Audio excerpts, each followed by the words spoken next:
The Pittsburgh Pirates officially made their first major move this offseason, acquiring Jhostynxon Garcia, a top prospect from the Boston Red Sox, in exchange for starting pitcher Johan Oviedo in a big 5-player trade. Let's break that down today and as well cover maybe a preview for the winter meetings this coming week, maybe some more moves coming along the ways.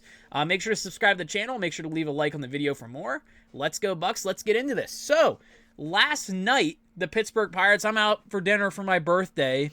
Shameless plug, now 24. Ben Cherington gave me this as a birthday present. He said, I know, Nathan, you really want Kazuma Okamoto on the Pirates. You're going to have to wait a couple more days because I'm going to give you the password. So instead of trying to pronounce Jhostynxon Garcia, I have his pronunciation on Baseball Reference. I don't even know if I'm saying the pronunciation right. He's named that. He has the nickname The Password, that is, because his name is going to be crazy to say, crazy to spell. I'm really excited for the premise of having to hear Greg Brown try to pronounce this every day. It might be cringy at the same time. But that's not the story about this. The Pirates went out and got an outfielder.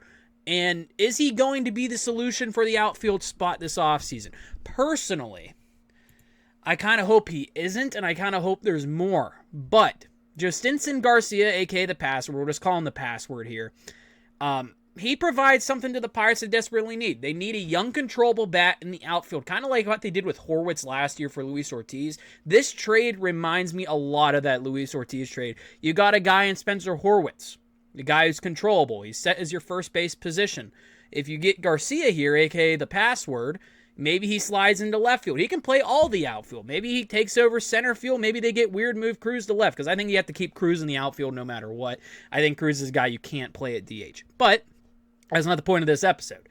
Garcia is a guy that I think could slide in as a left fielder for the Pirates. He could be that option. Maybe they go the route this winter meetings to try to find him a platoon partner, because Garcia, The Password, is a righty. Maybe you pair him with a lefty and maybe spend more of this money that you have on a third baseman, which personally I have been pounding the table for a third baseman this offseason, and I kind of hope they go that route. Spend the most on the third baseman, maybe get a platoon outfielder to pair with The Password here. Now, what The Password provides is a lot more depth. I would rather have Garcia than Jack Suwinski take a roster spot. I'd rather have Garcia as the fourth outfielder over a Jack Suwinski. Now, Jack Suwinski, of course, can go into spring training and light the world on fire, and he is on his last chance. He has no more options. If he's cut, he has to either hope he gets picked up by another team, or when no one else picks up his 1.2 or whatever it is, he's just going to be stuck in the Indianapolis Indians organization for a while.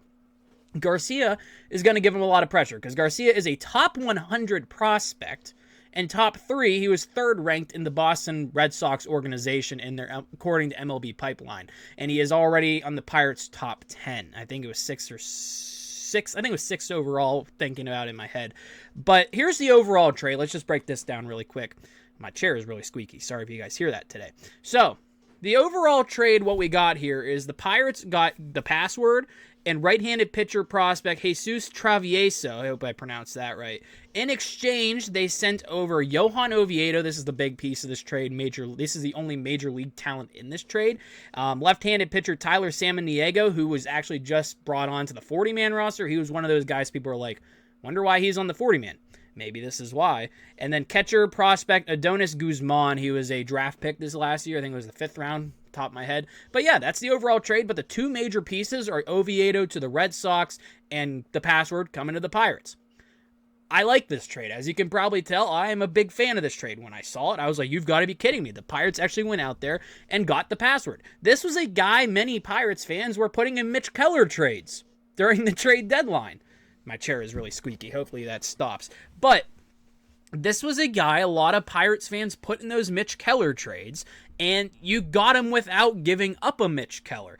Now, I think this trade also has ramifications or a trickle-down effect to a possible Mitch Keller trade, because personally, I don't think that's happening anymore, because you already gave up Oviedo out of your starting pitching depth. What do you have left to give up in the major leagues? You're not going to give up Paul Skeens. He's off the table. Other pitchers in the major leagues, Mitch Keller, Braxton Ashcraft. You could throw Bubba Chandler in that list, Mike Burrows. That's 5. Skeens, Keller, Ashcraft, Burrows, Chandler. That's already 5 guys. Oviedo probably would have been fighting for a spot in that rotation, even though he probably would have got it. Maybe they would have put Chandler or Burrows in the bullpen to start it out. You also have Hunter Barco coming off. So, of all these guys to move, I think Johan Oviedo was the guy to move. He's coming off of a Tommy John injury. Sure, Oviedo, in my opinion, had a really solid year. He was a solid pitcher for the Buccos. This past season, Oviedo with a 3.57 ERA, 40 and a third innings of work, only 42 strikeouts. He had 9 starts in 9 games. He was coming off of an injury. In his career, he has a career 4.24 ERA, 67 starts in 81 games, pitched 361 innings on the dot, and 321 strikeouts. His WHIP this season was a 1.215. His career WHIP is a 1.377.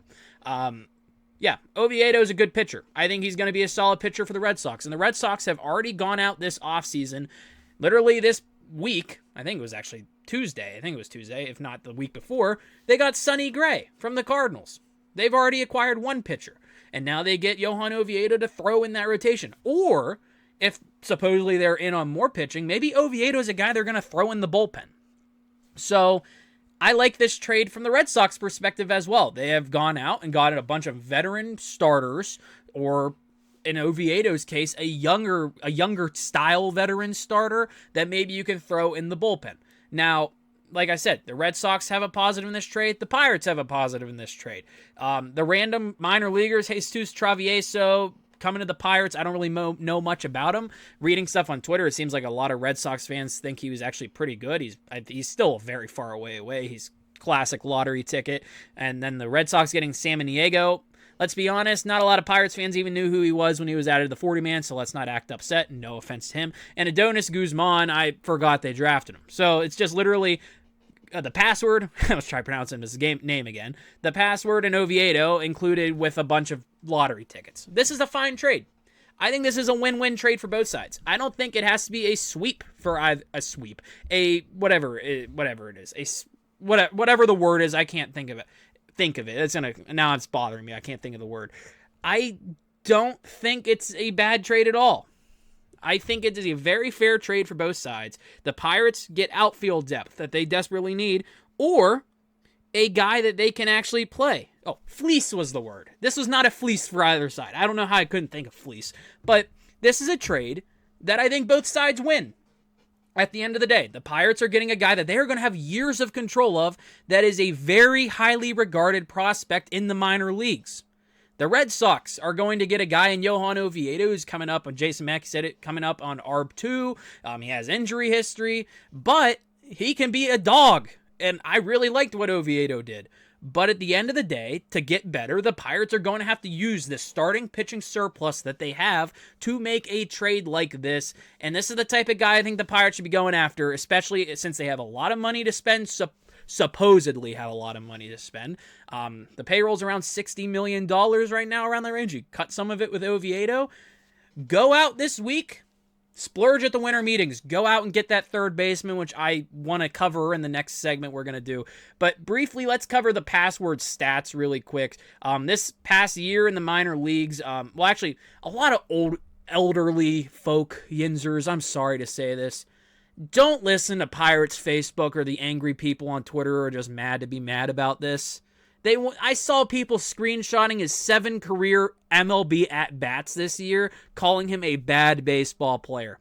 He's had 7 career at-bats, guys. What are we doing? I know it's the Pirates and we suck, but 7 career at-bats, be better than that to judge players. That's just a little rant I have. But this season, in the minor leagues, he played in AA and AAA, he has surged through this system of the Red Sox.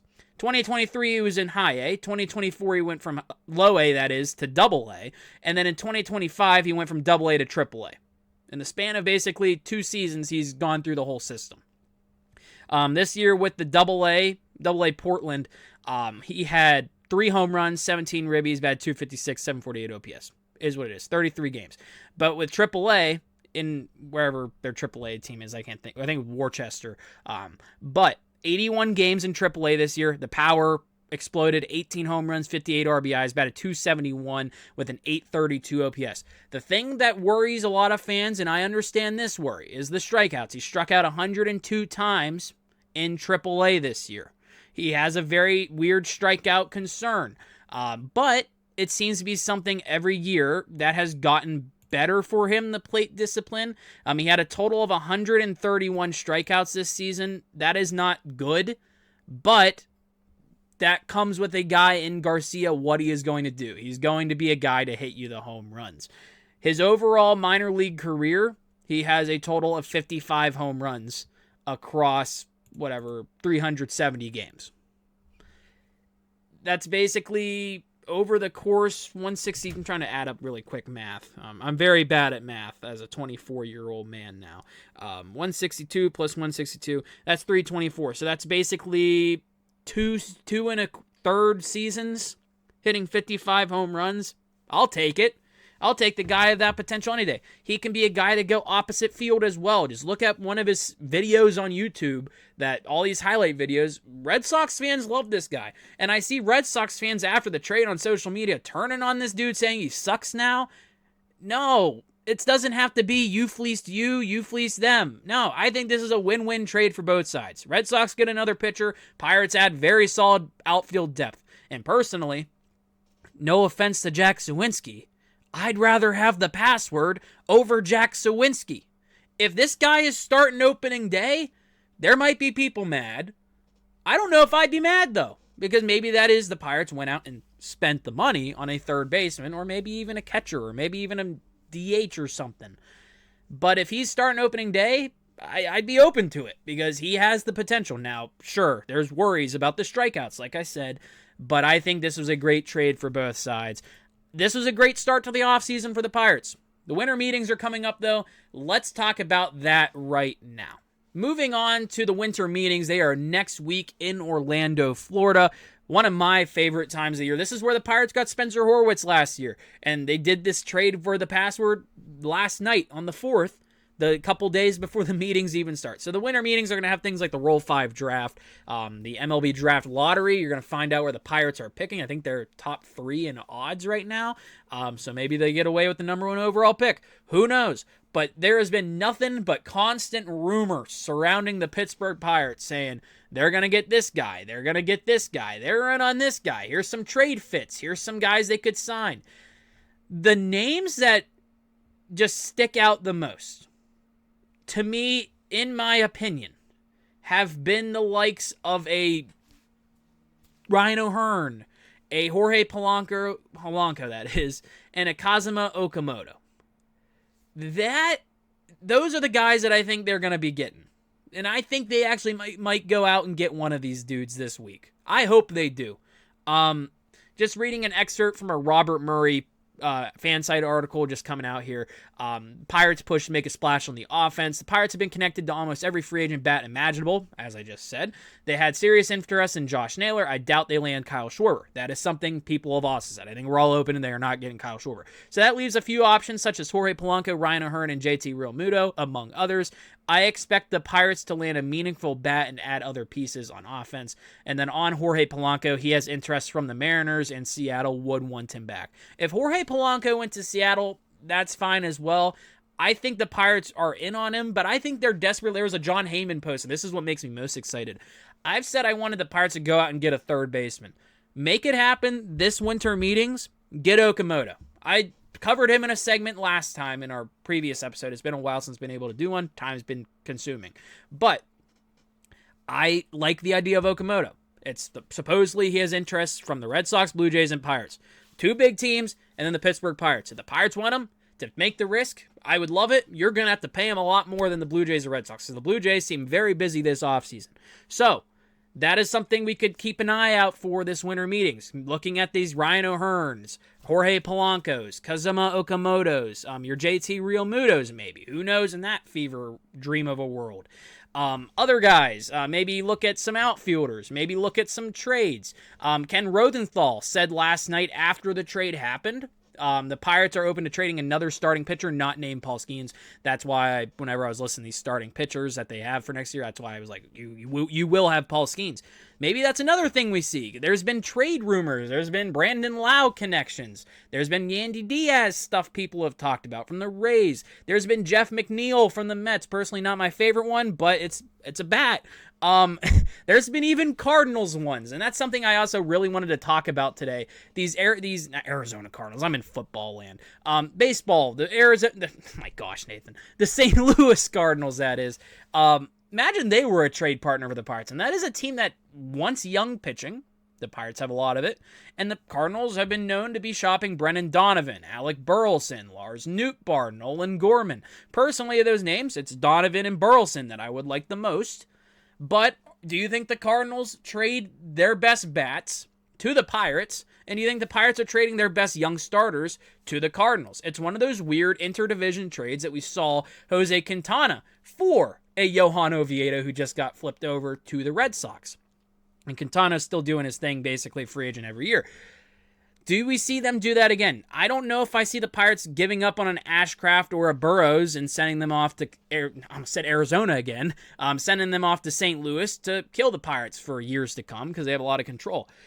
I personally don't see that, but if they were to go out and get a bat to do it like Brendan Donovan to add to the infield, Brendan Donovan is an upgrade, I think, over Nick Gonzalez. And I love Nick Gonzalez. I like what he can do. But so far, his career has been very He's been a very mid-baseball player, low-end mid-baseball player. And Brendan Donovan adds contact. He adds some pop. That could be a great second baseman. Brandon Lau, same thing. Great second baseman. He's going to be weird. He's going to be a weird one because he has only 1 year left of control, and it's like, do you see the Pirates doing that type of trade? Personally, I'd be fine with it, but maybe you just have to give up a Thomas Harrington, which personally, if I'm trading a starting pitcher in my minor leagues, instead of Barco, I'm going Thomas Harrington because what we saw last year was not good. He didn't have the greatest minor league year last year anyway, and also I think he's a very expendable starter in the minor leagues. So, that's a little bit of a winter meetings preview. This is kind of a shorter episode. I mainly just wanted to cover this, the password for Oviedo trade. But this winter meetings, hopefully a lot happens so we can talk about it here on the YouTube channel. Might get back to do some MLB stuff overall. I know I want to do that more. It's just been really time consuming, trying to find time to make scripts, figure out stuff to talk about, and this offseason's just been really slow besides some of these trades, like the Nimmo for Semien trade was good, this Pirates Red Sox trade was really good, but besides that, there hasn't been like the Sonny Gray one, but like these free agent signings, it takes forever, guys. Like the MLB offseason's so slow. I'm hoping we get some stuff. I know there was a rumor last night while I was driving home that Kyle Tucker saw at the Blue Jays facility. That's big if the Blue Jays go out and get Kyle Tucker over the LA Dodgers. But yeah, winter meetings coming up. Pirates got the password. I think this is a great start to the official start to the offseason for the Pirates. I know a lot of other teams have done stuff, but this is the official start to the Pirates offseason. I think it was a great way to get it going, to get the password. Winter meetings coming up. Hopefully, we have an episode soon talking about who they got, what they traded for. If they do anything at the winter meetings, you're not forced to. A lot of teams didn't last year. The only thing the Pirates did at the winter meetings was Spencer Horwitz. So, who knows if they even do anything. If anything, we can talk about whatever else happens. Maybe the draft order. Maybe we can rant about them getting not a good pick. But who knows? Make sure to subscribe Make sure to subscribe, I can't talk today. Make sure to subscribe to the channel down below. Thank you for helping us get to 400 subscribers. It means a lot. Make sure to like the video. Comment your thoughts about the password trade and maybe some predictions for the winter meetings. What do you think the Pirates are going to do, if anything, this winter meetings? If it's not at the winter meetings, what do you think the Pirates will do after the winter meetings? Any notable signings? Any more trades? Who gets traded? Let me know down below. Thank you all for watching. Have a good one. Let's go Bucks, and I'll see you next time.